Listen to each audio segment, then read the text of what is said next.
Hey guys, welcome back to the Trading Hits podcast. I am Sleepezi, joined as always by Oldmandan and producer Jessica. We have been busy, actually. We've been pretty busy over the last week since our last podcast. I know that you've been specifically busy, Daniel. What have you been playing? There is no competition. Oh no, It's a lot of Baldur's Gate 3. It's a lot of early access Baldur's Gate. and that just I guess came out last week too, right? Yeah, it came out on Tuesday, and conveniently my internet had dropped out the same day, so I wasn't able to download it super early. But Oh absolutely no. worth it. Completely not disappointed at all. All the hype has been delivering full force. It's been keeping my interest, despite the fact that I mean, you watched the first little bit of it, but there's clearly some parts in the game, being an early access title, that either don't exist or exists in sort of a sort of a placeholder stance with cinematics that don't really line up with the quality of some of the other parts of the game. Characters' mouths don't animate, or there's completely silent scenes. There's areas of the game that you can literally walk into, and then a giant pop up pops up on the screen, like, this part isn't done yet. Go somewhere else, pretty much. But all that aside, um, I love what the studio is coming up with. I love that Larian Studios is doing something so just good game development. Just very conscious of trying to make something that is good, is entertaining, that's something genuinely interesting to not only play but for them to work on too. They Ever since they started doing the Kickstarters way back in the day, so they could self-publish and they didn't have to have the overhead of a major publisher breathing down their neck and making creative influences upon their project. Ever since they did that, they've been super, super transparent and vocal with their community. And it's awesome. It's awesome. And it's amazing to see what normally when you see all these early access titles these days, or like these pre-order now and start playing the beta of whatever the heck it is. Game releases on specifically PC games, there's a lot of discrepancies with people releasing either half finished products or things that probably shouldn't be for sale yet. Yeah. But the modern marvel that is video game patches that are just automatically downloaded and installed through either a Steam or whatever. It's amazing to me because you could launch a product with a game breaking bug, and it's technically not the end of the world because you can just patch the game. Whereas back in the day, your gold copy had to be fucking on it. Yeah. Final release is always was such a super important thing, but feel like again like that pendulum kind of swings both ways where it's like you can have uh like these developers like the Baldur's Gate 3 developers who are like super transparent, but then you can have for instance, like a really good example of this of a recent game is like Final Fantasy VII Remake has like some really, really You said it this horrible. so quickly. I know. Within 5 minutes, you managed to bring it up. Well, yeah, I know, right? It's probably because I've been thinking about it a little bit. But one of the things about that game is that some of the textures do not like load in their proper resolution, and that has apparently it's a problem that just will not be fixed. Like they've announced that there's going to be or they've been so in this is another thing about transparency is also just confusion with a developer between like the people like purchasing the content is that like they can be extremely vague and they don't have to clarify or they don't have to feel the need to clarify because that's just not their MO, which is actually What do you mean? Can you explain that a little bit more? yeah, so they haven't been very transparent about what the deal is going to be with Final Fantasy VII remake. As far as like their ports, which were announced at some point, there's been like zero news on when that's something Ports that's going to to happen. other platforms? Yeah, so there was an early discussion that they had that they were probably going to put this on PC at some point, where it was like an exclusive to PlayStation for a limited time. But the game is it's not been it hasn't even been a year yet, and these games usually get ported like in a year's time. But there's been like no transparency on that. There has been no transparency on like whether or not they're going to fix any of the things that are like just wrong with the game. Like they're not like it's not a random occurrence. Like textures in certain chapters just look like garbage. Do And you think that it's in part because they're such a massive studio that you can't realistically say things directly to the community without going through the chain of commands, working it over with the budget people? Is this yes, even worth it to us as a company? You know, right. you weigh your pros and cons.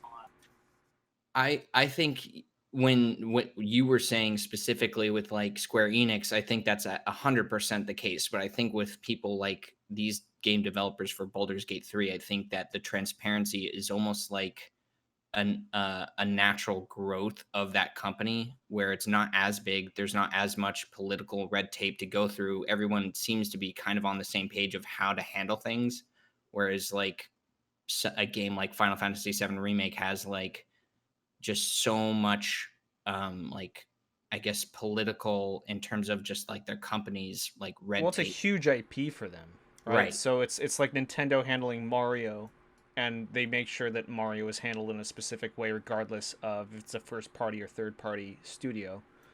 So There you Larian go. Studios, I think, has this perfect thing where it's like our audience is on the same page with us, and we're on the Well, same they page with had the to. audience. This was done out Right. of necessity for them specifically. Their story is that when they came up with Divinity Original Sin 1 and they wanted to kickstart it, part of that agreement was they were going to do community updates frequently.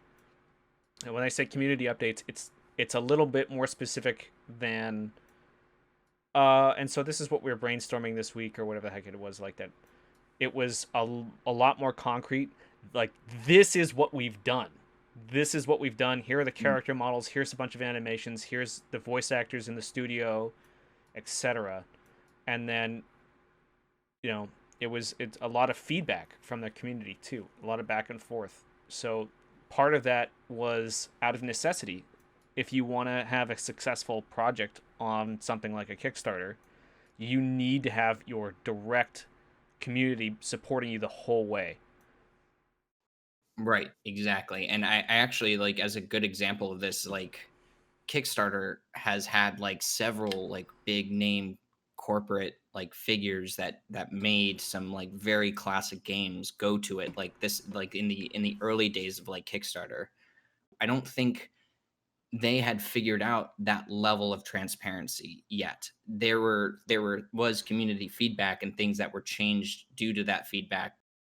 The difference is like a kind of generational understanding of like what a community can be as far as a benefit to the development is concerned. You have like as an example, it's like you might be like this highly regarded game developer, but you might not have the same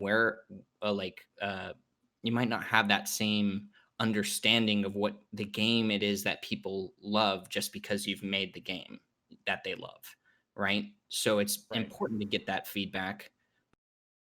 I know you're not really a fan of the slower RPGs and the tactical stuff.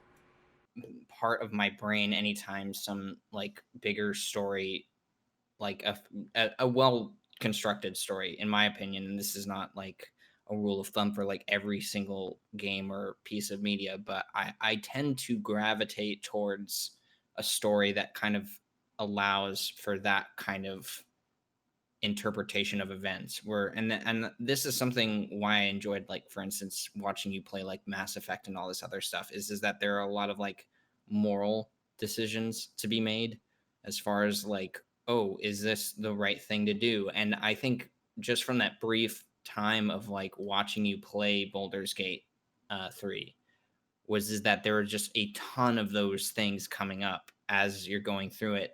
And I like that's a commendable thing. I love the fact that you get like these big choices to make like throughout the game. What kind of decisions you would make given the option to pick things that actually do things differently? On the subject actually, like back when Daniel was playing Mass Effect, there's and you can better explain this, but I'm going to set it up. Is that there's a particular playthrough that you kind of just want to do your own thing, what you think is right, and just see what happens through those decisions that you would make. But then there's the Right. want to go back after you've played the game and then play it and make all of like the seriously like hard decisions that you wouldn't normally make. And for me personally, I I don't have an easy time making those kinds of decisions in games because at that point you kind of like and this is just, kudos to the games, right? Is that you kind of enjoy and like the people that you're about to like either send to die or you're going to be cruel to in some way. And that's kind of the brilliance of those games, but for me when I'm picking up a game, maybe it's just the weight of those decisions makes it harder for me to like fully invest myself. So there's a couple of things that Well, makes you me are invested at that yeah, point. right. And it's the investment of the story that makes those decisions difficult, which is just again like tip of the hat to the developers. But there's also a part of me, and one of the reasons why I think I just have a hard time getting into these games is the actual way that the game. So from just watching you play it, there are a shit ton of decisions that you get to make in order to play the game in this sort of sandbox way. It's like I can add this to my ability and jump roofs and stuff like that, which was like the coolest thing to see.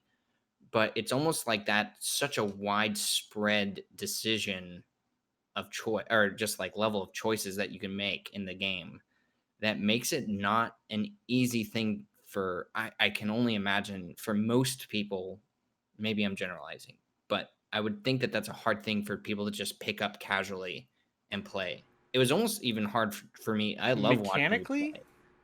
Maybe mechanically, yes, but also like just I'm and this is again a bias of mine is that I don't like slower paced games. I do enjoy like a great example of that is like Bloodborne where like constantly you're just being put to the test and like if you mess up you're just dead and there's like a barrage of like these enemy types or bosses or level just the in general like layout of a certain section that you're playing through that just never really eases up. You're always kind of on edge to like get through it and it's also not turn based. Like I those think games I that love. you sang it under your breath, but I think that's the big point for you. Yeah, the turn based thing is just such a I, I think it's almost like I hate to say it and I'm gonna compare games that probably shouldn't be compared, but like there's a type of part of my brain that I feel like you need to sit with Baldur's Gate 3 for if you're not somebody who's already used to playing a game like this, right? I think that there's a significant investment of time to like adapt yourself to this kind of game and you could say that about any game, honestly, that you just haven't grown up with. I think the bias here is that I have already a difficult time investing myself into turn based because it's not something I'm 100% familiar with.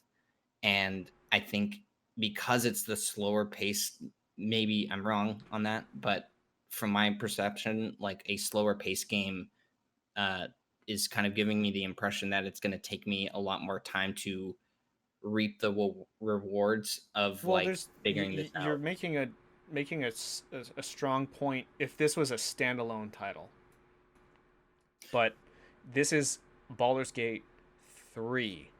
So it's Right? piggybacking off of a legacy of things that have been made before it, and the original Baldur's Gate and the sequel all belong to an era of classic Western RPGs that are extremely dense, very text heavy, very reading involved, definitely slower. Like you're not playing these games typically for the action component. At least those classic versions of it. I enjoy it personally, but I I'm not going to speak for everybody, but I did get a lot out of reading this stuff. There's interesting and compelling stories within the game that the writers have spent a lot of time putting together and making them worthwhile. And that for me is worth it. That is my time investment where you have a cool moment where this character really kind of comes through like a good arc, and that to me is interesting. And that's worth it to me as far as gameplay is concerned to see story elements like that come to fruition. But with Baldur's Gate 3, they're kind of trying to strike a balance with this, and they tried to do this with Divinity 1 and 2, Divinity Original Sin 1 and 2, where they're trying to make the gameplay aspect of the game interesting as well. Not just write an interesting story, not just have good characters, not just have, a satisfying strategy element to it, but also make it flashy, also make it, colorful and vibrant and dark at times, but definitely trying to modernize things where, okay, well, I want to play the game too. I don't want to just read the game. So, that being said, uh I think your point about the getting comfortable with this type of game is definitely something you need to sit on. And I had that problem with Original Sin at first. And if you find things like that interesting, if you find being creative and strategic and like really exploring your options, because I could easily see if you played the first hour of Baldur's Gate 3 and like just went through the tutorial, you could be like, this is boring. This is boring. I don't like it. All I do is shoot my bow, and the other guy goes, and then I shoot my bow, and I miss, and then I die, or I don't miss, and I win. And like, if you're looking at it like that, these are not the games for you. They just aren't. Despite the fact that they may get all these awards and be critically acclaimed, like not everything is for everybody. Just like movies or TV or anything, you can't have Right. that expectation that just because a critic said this was really good doesn't mean that you're gonna like it. I think there's a part of my brain, and I'm gonna ask a question here because I think it's sort of relevant. Have any of you ever played Dungeons and Dragons? No, but well, as children, you and I played make believe all the time. Right. Like we made up our own rules about games and stuff all the time. Just go outside and play, and we would go outside and play. And some days we would like make up a whole story and a scenario and all this stuff. And it's like you didn't need to tell us. You didn't need to introduce us with a reference book and rule sets. We just made it up. Right. And I think So that's what I was gonna distinguish here is that there's a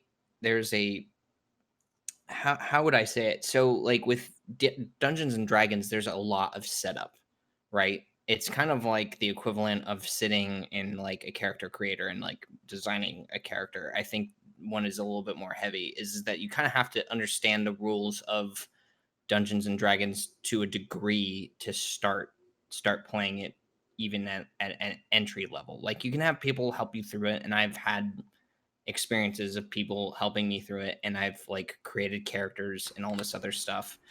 And all of that was very interesting, but as soon as it was out of my field of view, I had no interest in ever reapproaching it.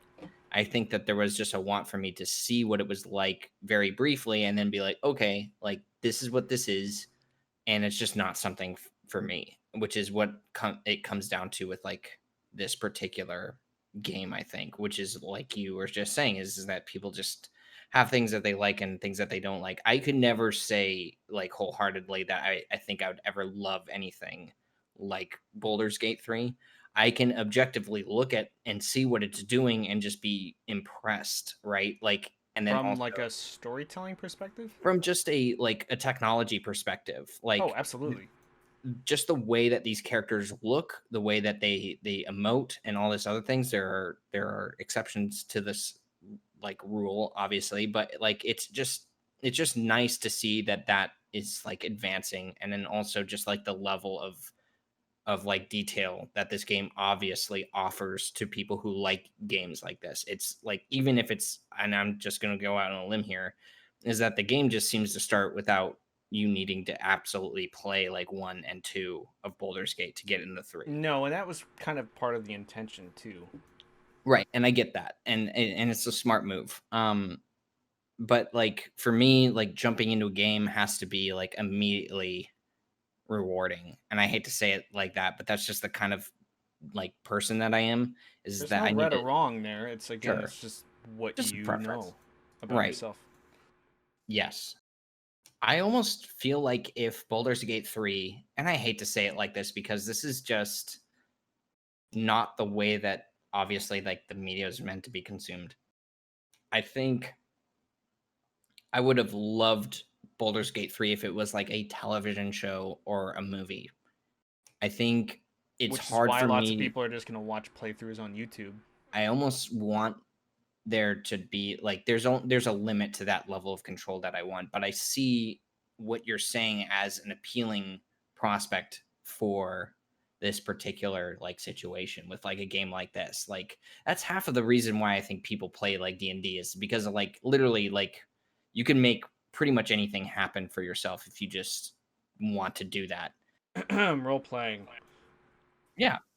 Yeah. And I think that entering of like that separate reality can happen on like, I wonder if that has to do like the level of intricate detail and choice, like, is one of those pulling factors just for most people. This is kind of a trope that I've seen lots of people talk about on the internet. Is that if you're playing a fantasy game and you end up playing a human character when you have all of these other options, and how it's kind of defeating because you have all of these non-human options, but you're like you want to play the thing that's closest to reality, but you're playing a game that is so far away from it that I know it feels like you're only diving in halfway. Yeah, I You can want to do see something that. different. Right. One of the things I was absolutely impressed with like Baldur's Gate 3 to be like super specific is that they give you like five already kind of set characters in the story to choose from. And I thought that was the coolest fucking thing in the world, even Yep. for somebody who was not going to play this game ever. I thought that that was like the coolest fucking decision. The It's origin characters, yeah. yeah, so that like if you wanted to, you can experience the story as a actual like member of like the I guess the preset sort of I want to say arc of like this story. It's like you can be a part of this, like this character's life, you can be a part of this character's life. So it almost is Sure. removing that factor that we were talking about of unlimited choice. And it's like for people who don't want to sit there and like customize like this, like, out like spend 2 hours on a character. Maybe you don't want to do that. Maybe you just want to experience the story through this one character. And then on top of that, it's not just one, you have like four others to play through if you wanted to, and just experience it from a completely different side. I just see like that's the Well, road of this something is that I really appreciated was the whole like, what are you attracted to? And it right. allowed you to choose, like, do I want to be attracted to a man? Do I want to be attracted to a woman? Like, instead of having just the assumption that, oh, we're going to put like a busty, half naked lady, and like that's what you're supposed to be attracted to, when realistically, not everybody's attracted to that. And the fact that they allow you to kind of choose what you want to see as your, fantasy partner, I think that was really progressive and a really smart move. I don't know if they've ever been so upfront about it. That was a little daunting to me at first because you finish the character creation and then immediately jump into a second character creation moment. It's definitely new. It's definitely different. It's definitely, I guess, a step forward in being a more progressive title. Uh, Past games though have, we'll call it, not made any assumptions right off the bat. You're saying like, oh, the depiction of the busty lady and This is what you're supposed to be attracted to. Like even going back to like Dragon Age, another BioWare I title. was about to I was about to mention that. There are characters that won't like you have potential dialogue options to pursue where you make them aware that you're interested in them regardless of what your gender is versus their gender. So that's I And mean that in their own way that was progressive for the time, but right. I think almost like it's almost like a given with, and I'm not saying because I don't know the entire history of like this particular genre of games, but from all of the ones that I've experienced so far, like they do a very good job of like trying to allow for that choice, as like in Dragon Age or even in like later Mass Effects, right? Like you can like pretty much like woo anybody that you want, right? I think there's some hard yeses and nos where certain characters will only engage in heterosexual relationships and other ones don't care. They'll go either way. Well, and that's their choice. So anyway, the I think the point that I was trying to make is that it's almost a given with these games to like push the amount of like options for this, and like Well, they rightly really so. drove this home. And if Right. I just wanted, before we get too far away from it, you were talking about the origin characters. It actually took me a long time to wrap my head around it because walking into a game specifically like this, I asked myself, why would I, with this game that's all about making decisions and personalizing the experience for yourself, why would I want to play an existing character? And it took me, because they do this in the previous entries too, Larian's other games. And it's not what you were saying before, like you can play as a sort of member of the world that's already lived a life up until the point that you engage in gameplay. And the part that really sold me on it is that it's not so much that we've created this character for you, it's that you get to experience this particular character's path, and by choosing their particular origin story, there are things that you will only see in the game through their eyes. You will Right. only be able to be in certain situations, make certain decisions, and even if you do have that, you still have the freedom of choice, but those choices are sometimes specifically tailored and unique to that character's situation. So, I mean, I can only pull off of like Original Sin 2 because I spent by far a huge amount of time in that title. And I still didn't see everything. Every once in a while I'll see something on the internet. I'm like, "Oh, that's interesting. I'd never understood that you could do it something like that."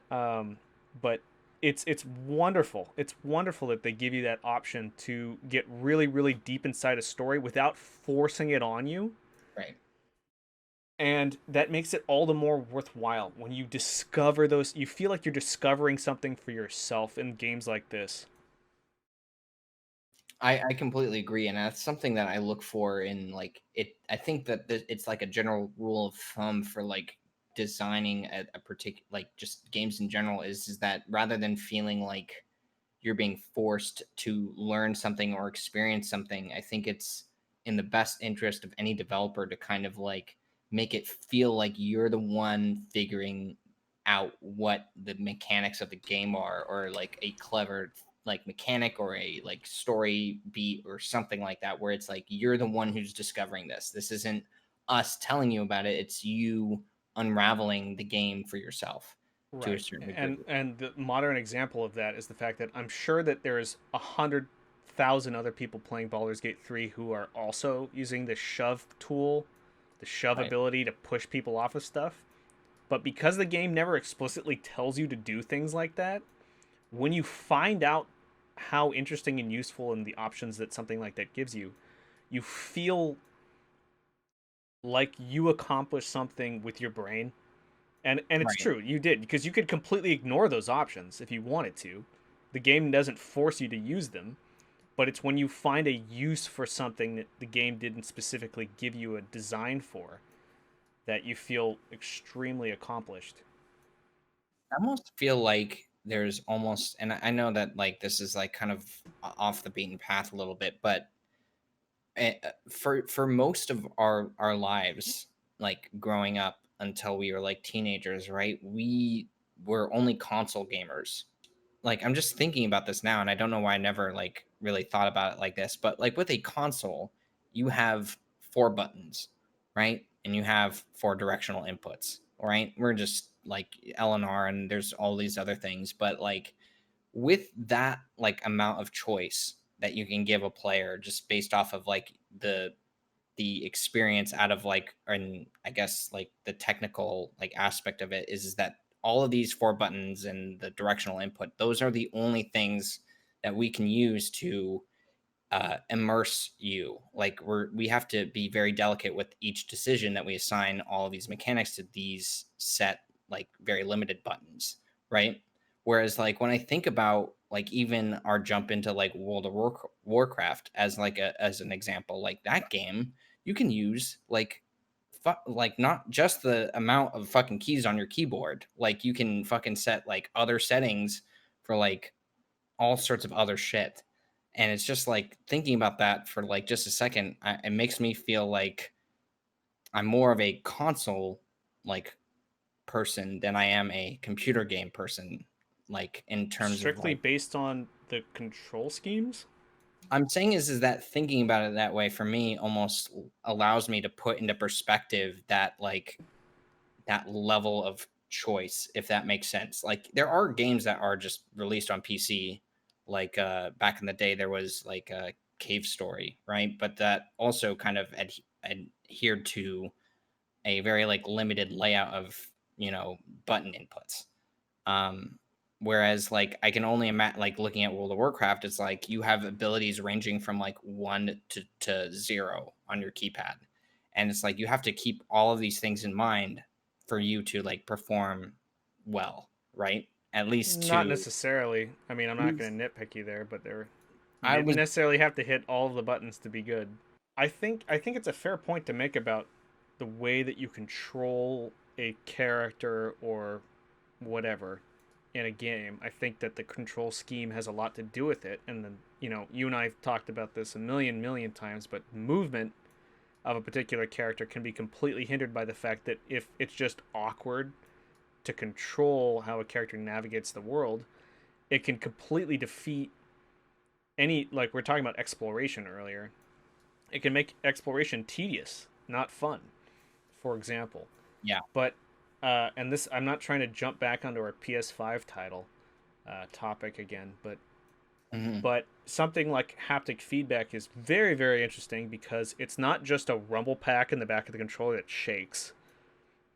It's creating a specific sensation through your hands. And I just read that weapon buffs and stuff from Demon Souls, each one of them will have a different haptic feedback feel Oh, that's so cool. through the controller. And so I had this thought in my head where, from a purely sensational perspective, you might not want to use a particular weapon buff because it doesn't feel good on your hands. And like that, something like that would actually make an impact on a gameplay decision for you. Just like, I just don't like the way this one feels. This other one sucks, but it feels great. That's funny. I'm sure that you'll be able to turn it off, but that's Sure. fucking hilarious to like think that somebody might just be put off by one weapon type because it will I was like just thinking that about myself because I'm so picky about stuff, the way it feels. I feel like that would be something similar to me. Like, what if you're popping something like over and over and over again, and it's just like, oh god, like I have to fucking feel like this every single time. I feel like Boulder's Gate is like a game for people that have just like way much more smarts than I do in a particular area. That's what it feels like. I'm intimidated by these games for some reason. Because the good thing about it is if you like make a wrong turn or if you roll the dice and it's not in your favor, you don't get like the, oh my god, I failed. It almost rewards you by giving you a different opportunity. So you're not punished. It's just like, okay, well, we're going to lead you in a different direction instead of backwards. You I think that's probably a decent way to put it, which is there are those dialogue options that are role based, the roll of the dice. And if you succeed, then great, but if you don't succeed, then it isn't necessarily, maybe it's bad for you up front, but it's not less interesting, I would say, at least in the examples that I've seen so far. That's a fair point. Whereas in other similar games like a Mass Effect or a Dragon Age or something like that, most of the time you walk into situations like that with, I definitely want to accomplish this goal with this particular character or this particular confrontation, and if I don't get what I want, then I will just roll back my save and get the result, Right. I which think that's is fine. probably bad game design. And it entices the player to take more risks because you know that it's not just all going to blow up in your face if something goes wrong. It is nice But to know. doesn't it sound wrong that if you're a developer and you're making a game that employs something like, you know, very very heavy-handed decision-making processes, that you give the player these, let's just say, two options, and there's clearly one is better than the other, right? And all the difference is you pick A and you get A, or you pick B and you get B. But most of the time, everyone's going to pick A because A is just the more interesting option. So, Sure. do you think that's a flaw? Where why would you give this option of choice if one choice is clearly the better one or the more interesting one, and B might as well not exist unless it contended with A? I definitely think that there is like a reason, like a reasonable like doubt in my mind that like having a far less interesting choice would not be like favorable to anybody. Like there has to be some pull of like intrigue, right? Which is like, what does the bad option do? Like maybe it's so awful that like you wouldn't make that decision yourself, but like what could be more interesting to follow up with like that ugly choice? Like what might happen? Like that's an interesting choice. Like even if you Sure. wouldn't make it, that's And not something that every situation is the same either, which is, again, Mass Effect was almost infamous for the sense that every dialogue option tree thing that you had, there was clearly one goody two shoes answer, and there was one I'm an asshole answer. right. And that's fun. Always. Well, Only well I mean, choices. it doesn't.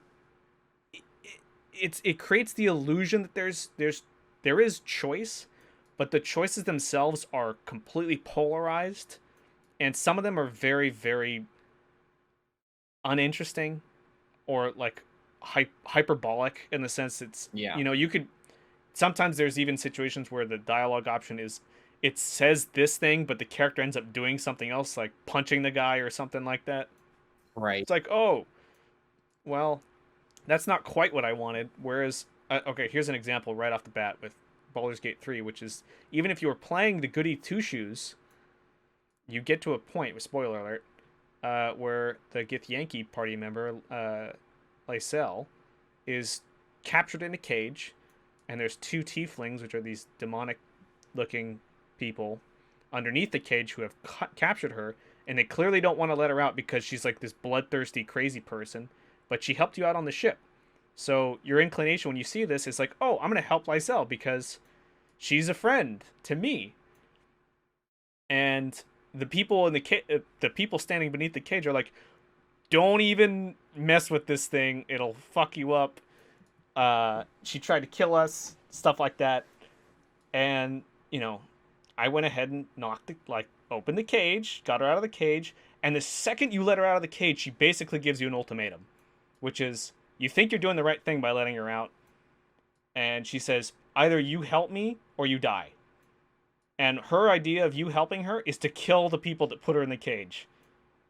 And Right. so you basically get pushed into that position, like, oh, well, there's no real good answer here. Even if you're trying to be the good character, the honorable character, whatever, the guy who helps everybody, this character is going to put you in a position by her own crazy nature that you don't even have that option, because you essentially either decide to kill her or to kill the two people that put her in the cage.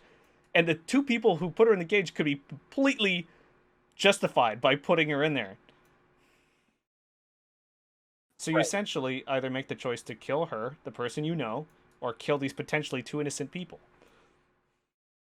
It's just the nature of the choice then But is it's that an interesting choice because you have something to gain and something to lose on either side. And if being good is important to you as a player, then you're really boned at this point. You're really torn. Like it's a real decision that you have to weigh the pros and cons of. How, and this is actually an outset question, and it kind of feeds back into what you just said, which is how long is this game going to be? So I haven't Be- completed this.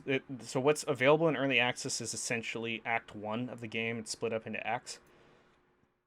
And if it follows the same rules as the other games, there should be 3 acts, or roughly 3 acts. And this one has approximately 25 hours worth of gameplay. Hmm, But okay. my understanding of that, it's kind of hard to put a number on something like this because everybody's going to play a game like this very differently, which is that there's going to be the completionists who go and talk to every single person and try to collect all of the items and like want to min max stuff. But the way I'm playing, going through my playthrough right now, is like I know that I'm going to return to do a second playthrough after I get through this first one. So I'm okay with missing certain things, and if it's anything like Original Sin 1 and 2, by making certain choices you close yourself out of others. So it almost encourages some replayability because, again, like this, what we're talking about with the rescuing Lysel, you may not ever even recruit Lysel potentially, and then that your playthrough would be different that way, not only from a gameplay perspective, but you also wouldn't have this bloodthirsty freaking crazy lady over your shoulder every time you're talking to somebody and she's like, I haven't tasted blood today. Like, okay, calm down.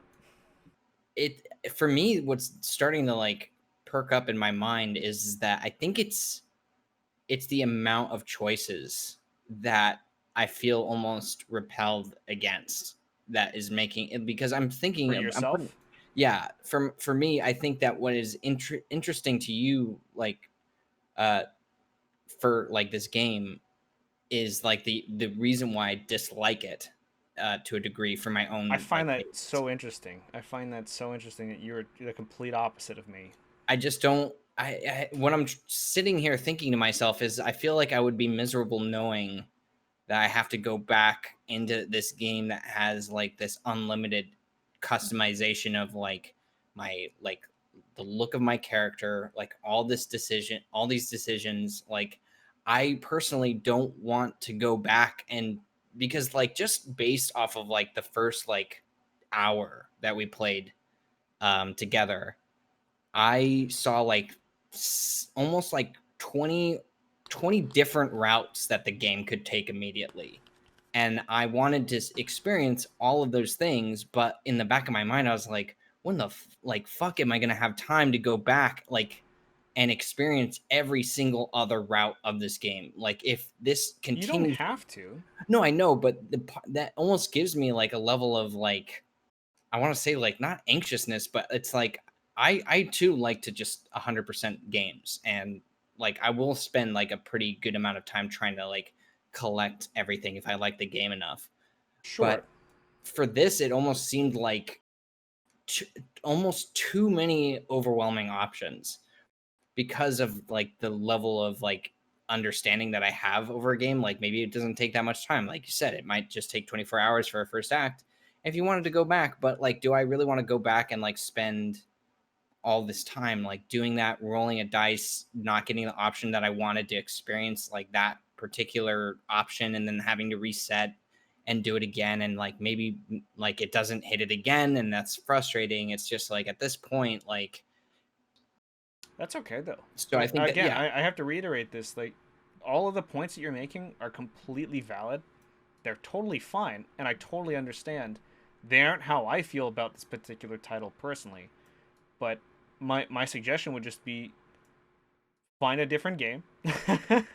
Yeah, exactly. Find something that makes you happy, and you know I can relate to you too. I can relate to you too that there's definitely, if I was against repeating the same choices over and over again, I think that would definitely grind on me. I am not bothered when things don't go exactly my way in games like this because I know I have enough faith in the developer that the other choice is also interesting and it's something that you might not expect right away.